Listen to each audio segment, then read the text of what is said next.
40 दिन से ज्यादा का वक्त बीत चुका, लेकिन रामनगर की 24 साल की एमबीए छात्रा बबीता पांडे आज भी रहस्यमय तरीके से गायब हुई हैं। दयारा बुग्याल ट्रैक पर बबीता आखिर कहां गई, कहां गायब हुई, इस बात का जवाब आज तक मिला नहीं है।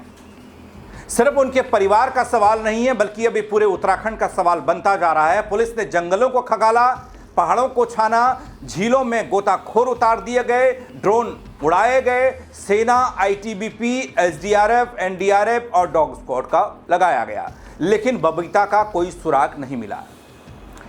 अब दोस्तों, पुलिस की वो नई थ्योरी क्या है जो बबीता की पड़ताल को प्रदेश के बड़े अस्पतालों तक लेकर जा रही है, बताऊंगा आपको पूरी खबर अपने इस रिपोर्ट के जरिए। नमस्कार, पहला आंख में पंकज रौतेला, आप देख रहे हैं अपना उत्तराखंड न्यूज। दोस्तों, बबीता पांडे दयारा से कहां गई, बीते 40 से 45 दिन में इसका पता तो नहीं चल पाया, लेकिन अब दो खबरें हैं, वो दोनों खबरें एक एक कर आपको बताता हूं। दोस्तों, दयारा बुग्याल ट्रैक से रहस्यमय ढंग से लापता चिल्किया की रहने वाली रामनगर की नैनीताल जिले की बबीता पांडे की तलाश को अब पुलिस एम्स ऋषिकेश सहित अन्य बड़े अस्पतालों में दस्तक देगी, वहां तलाशेगी।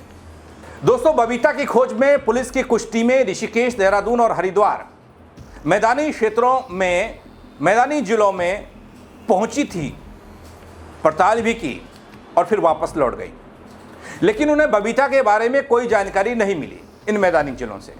इसके बाद अब बड़े अस्पतालों में जांच करने का फैसला पुलिस ने लिया है। दोस्तों, बीती 29 मई की बात है जब एमबीए छात्रा बबीता पांडे अपने दो पुरुष मित्रों के साथ दयारा बुग्याल ट्रैकिंग पर गई थी। 29 मई की आधी रात को रहस्यमय ढंग से लापता हो गई। बबीता की गुमशुदगी को 40 से 45 दिन से ज्यादा का वक्त होने को है और इस समय पुलिस अब नए सिरे से नई थ्योरी पर काम कर रही है। आज तक पुलिस ने यह नहीं बताया कि इन 40 से 45 दिनों में पुलिस को क्या मिला, पुलिस ने क्या किया। शुरुआती दिनों में पुलिस हर बात का अपडेट दे रही थी कि ऑपरेशन, सर्च ऑपरेशन कैसे चल रहा है, लेकिन उसके बाद पुलिस ने भी अपडेट देना बंद कर दिया।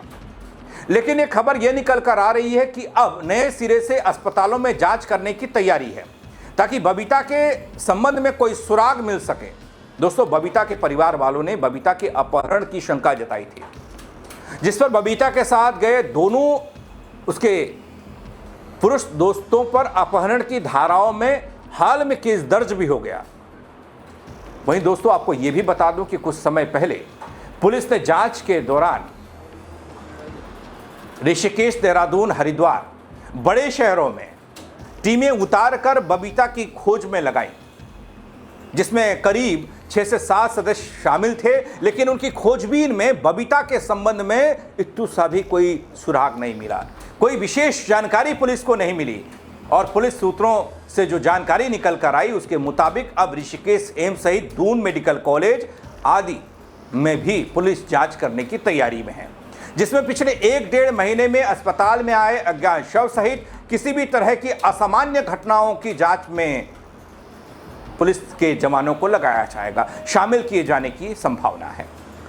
दोस्तों, बबीता पांडे की तलाश पुलिस ने जमीन आसमान सब एक कर दिया। अब तक की कोशिशों की बात करूं तो लापता होने की खबर के बाद घटनास्थल दयारा बुग्याल के गोई बेस कैंप से उसके आसपास लगते जंगली इलाके, करीब 10 से ज्यादा दिनों तक सर्च ऑपरेशन यहां चलाया गया। सर्च ऑपरेशन में सारी ताकत झोंक दी गई।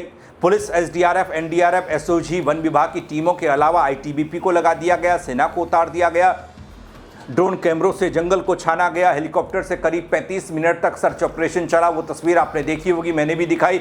गोई झील में गोताखोर उतारे तो कुछ नहीं मिला, फिर गोई झील को खाली कराया गया, उसके बाद भी कुछ नहीं मिला, वाटर पंप लगाकर खाली कराया गया था। इसके अलावा एक और एंगल आया भालुओं का। भालुओं के संभावित ठिकानों और काली गुफाओं में ये जांच एजेंसियों ने खोजबीन की, गुफा जाकर। दोस्तों, तमाम जुगत के बावजूद भी पुलिस ने इस सिलसिले में कुछ भी ऐसा ठोस बताया नहीं कि कहीं कुछ मिला हो। उधर दो दोस्त जो बबीता के साथ गए थे उन पर एफआईआर हो गई। बबीता के साथ आखिरी बार दोनों लोग मौजूद थे। अब इतने दिनों से दोस्तों, क्या कोई दोस्त भी अगर उन्होंने किसी घटना को अंजाम दिया हो तो वो अपनी बात को छिपाए रख सकते हैं। दोनों दोस्तों के बारे में कोई जानकारी नहीं है। शुरुआत में यह कहा गया कि बबीता के साथ गए दोनों दोस्त उस ट्रैकिंग पर जो मौजूद थे वो पुलिस हिरासत में। क्या वो आज भी पुलिस की हिरासत में है या फिर उन्हें छोड़ दिया गया है, ये कोई बता नहीं रहा है। दोस्तों, कई सारी चीज़ें इस मामले में निकलकर सामने आई कि जंगली जानवर उठा कर ले गए, या फिर रास्ता भटक गई, या फिर इसके साथ कोई अनहोनी हुई। इन आशंकाओं और संभावनाओं के इर्द गिर्द ही अब तक जांच पड़ताल हुई है। 150 से ज़्यादा लोगों को उतारा गया सर्च ऑपरेशन में, चाहे उसमें एनडीआरएफ, एसडीआरएफ, सेना, डॉग स्क्वाड, सब कुछ जो आप लोगों ने देखा इस बीच। और गोई के पास मौजूद उस झील की गहराई को नापने के बाद पहले उसमें गोताखोर उतारे, फिर उसको खाली कराकर भी चेक कर लिया, लेकिन कुछ मिला नहीं। दोस्तों, बहुत सारे सवाल शक और शंकाओं को बढ़ाते हैं बबीता की गुमशुदगी को लेकर। अब इसमें नया जो इस तरीके से नए एंगल, नई थ्योरी पर पुलिस काम कर रही है, 40 से 45 दिन बीत जाने के बाद भी बबीता का कोई सुराग नहीं मिल पाया। क्या ऐसे मिल पाएगा? पुलिस अब अस्पतालों तक पहुंच रही है, दयारा से निकलकर अपना दायरा बढ़ा रही है। तो क्या वाकई में पुलिस की इस थ्योरी में जान है? क्योंकि अब तक की जितनी भी थ्योरियां पुलिस ने गढ़ी, उनमें पुलिस खाली हाथ ही रही। जांच एजेंसियां किसी भी संभावित पहलू को नजरअंदाज नहीं करना चाहती और इसीलिए शायद वो ये कदम उठा रही है। बबीता पांडे कहाँ है, ये सवाल आपके मन में भी होगा दोस्तों। बहुत सारे लोग तो शायद भूल भी गए होंगे। उस दौर में सब लोग पूछ रहे थे, लेकिन आज कोई नहीं पूछ रहा। अब बबीता के साथ कोई अगर आपराधिक घटना हुई तो पुलिस को क्राइम एंगल से भी जांच कर रही है ना बल, लेकिन उसमें भी कुछ नहीं। अब फिर इसमें कई सारे रहस्यमय तरीके से गुमशुदगी की बातें आई, जिसमें परियों का भी जिक्र हुआ। तो यही लगता है कि परियों पर विश्वास कर लें, पुलिस भी अपनी मोहर लगा दे। जैसे सरकार ने एक टिहरी में बोर्ड लगा दिया, अब ये तो परियों का देश है, तो आपका बहुत बहुत स्वागत है। सरकारों ने माना, प्रशासन ने माना परियों का देश उसे। एक पुराना बोर्ड, एक नया बोर्ड, दोनों है वहां। लेकिन दोस्तों, पुलिस की ये नई थ्योरी कारगर साबित हो, काम आए, उम्मीद तो मैं तो यही करूंगा। कोई सुराग हाथ लगे, बबीता के परिवार को जल्द से जल्द जवाब मिल सके, जिसका वो पिछले 1.5 महीने से इंतजार कर रहे हैं कि उनकी बेटी कहाँ है।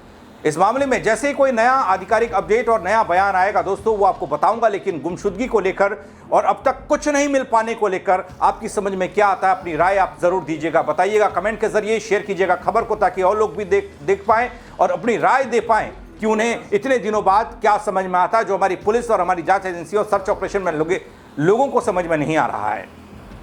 दोस्तों, फेसबुक पर देख रहे हैं, फॉलो कर लीजिएगा। यूट्यूब पर देख रहे हैं, सब्सक्राइब नहीं किया तो वो कर दीजिएगा। मेरे साथ जुड़ने के लिए आप सबका बहुत शुक्रिया दोस्तों।